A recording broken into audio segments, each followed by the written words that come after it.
үргэлжлүүлэн хүлээн авч үзсэн нь. Тэгэхээр нэг үе бодвол манай худалдааны салбар эрс сэргэж дотоодын олон сүлжээ дэлгүүрүүд үйл ажиллагаагаа явуулж байна. Гэвч дотоодын зах зээлээ гадны томоохон бизнес эрхлэгчдээс хамгаалах бодлого зайлшгүй хэрэгтэй байгааг худалдаа эрхлэгчдийн төлөөлөл тодтогч байна. Жижиг дунд дэлгүүрийг дэмжигчдийн холбоо аж үйлдвэрийн яам хамтран худалдаа эрхлэгчдийн анх дугаар зөвлөгөөнийг өнөөдөр төрийн ордон зохион байгууллаа.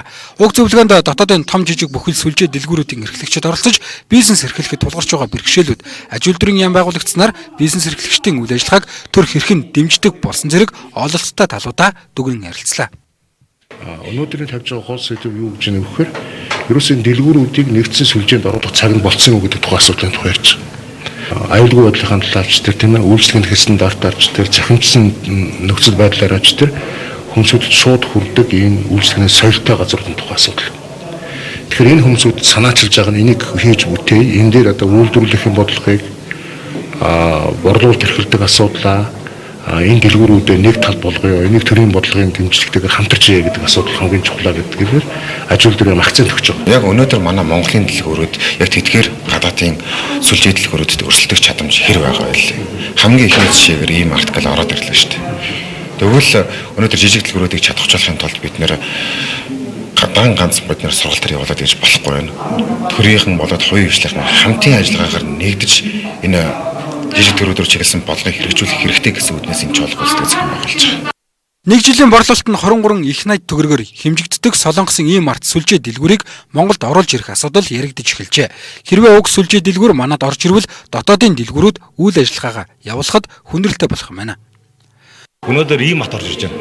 Одоо сүү Батболдын оруулж ирж байгаа. Ийм батын жилийн борлуулалт нь бол 12 тэрбум доллар буюу 23 их найд үндэснийхээ жижиглэгийн сүлжээг өрсөлдөх чадах үндэснийхээ жижиглэгийн сүлжээг боожлоогүй мөртлөө ийм юм оруулж ирдэ гэдэг бол ерөөсөө маш том харалган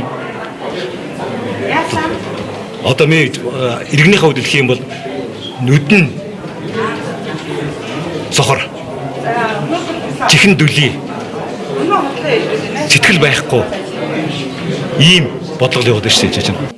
Өнөөдрийн зөвлөгөөний хамгийн гол зорилго нь худалдааны салбарын хөгжлийг шат ахиулах, улмаар нэгдсэн стандарт зохион байгуулалттай болгоход чиглэж байгаа юм. Энэхүү саналыг 900 гаруй худалдааны байгууллагууд хүлээн авсан байна. За энэ сарын 2-ны өдрөөс эхлэн Улаанбаатар хотоос Ирээн хотоос Улаанбаатарын чиглэлд том оврын автобус иргэдэд үйлчилж эхэлжээ. Автобус өдөр бүрийн 6-21 цагуудаас Баянзүрх зочигч тээврийн төвөөс хөдөлж Ирээн хотоос 10-13 цагуудад тээвэрлэлт хийх юм байна. Улаанбаатар Ирээн Улаанбаатар чиглэлийн автобус 7 хоногийн бүх өдрүүдэд тээвэрлэлт хийх юм байна. Тасалбарын нь Улаанбаатар хотоос Томхон 55,000 төгрөг, Хүүхэд 27,500 төгрөгөөр зорчих бол харин Ирээн хотоос Улаанбаатар хүртэл Томхон 210 ян, Хүүхэд 115 янаар зорчих юм байна. Улс хоорондын зорчих тээврүүд утгаараа очруу гарна. Ирээн дээрээс Ирээн л